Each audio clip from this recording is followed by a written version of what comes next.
ng bayan, maasahan anumang panahon.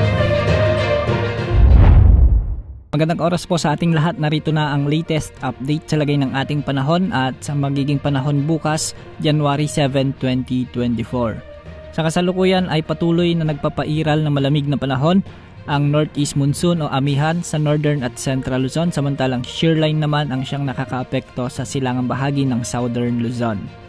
Dahil nga sa amihan, asahan ang malamig na panahon, ngunit asahan din ang maulap hanggang sa may mga pag-ulang sa bahagi ng Cagayan Valley, Cordillera Administrative Region at Aurora. Pinag-iingat natin ang ating mga kababayan rito dahil posible ang banta ng mga biglang pagbaha at pagguho ng lupa, lalo na kung may mga katamtaman at minsan ay malalakas na pag-ulan.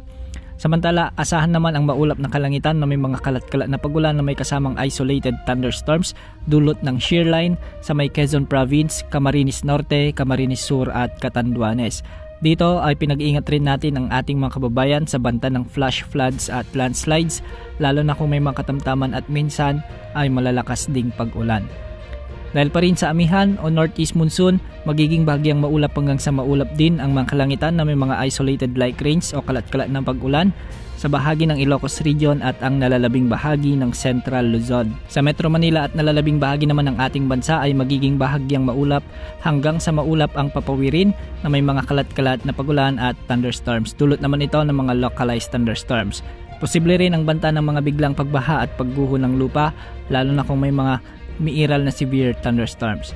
Para naman sa lagay ng ating mga karagatan, posible ang 2.8 hanggang sa 4 na metrong pag-alon sa may baybayin ng Northern Luzon, samantalang posible rin ang 2.5 hanggang sa 3.5 na mga pag-alon sa silangang bahagi o silangang baybayin ng Central, Southern Luzon at Visayas. Sa nalalabing bahagi ng bansa ay posible naman ang 0.6 hanggang sa 2.5 meters na mga pag-alon, kaya pinag-iingat pa rin natin ang ating mga kababayang mangingisda at may sasakyang pandagat. Sa susunod na 3 hanggang 5 araw ay wala naman tayong namomonitor na potensyal na LPA o bagyo na posibleng pumasok sa ating area of responsibility, kaya magiging maganda pa rin ang panahon maliban na lamang sa mga pag-ulang dulot ng mga 3 weather systems. Yan ang update sa lagay ng panahon. Ito po ang weather update ng bayan, maasahan anumang panahon.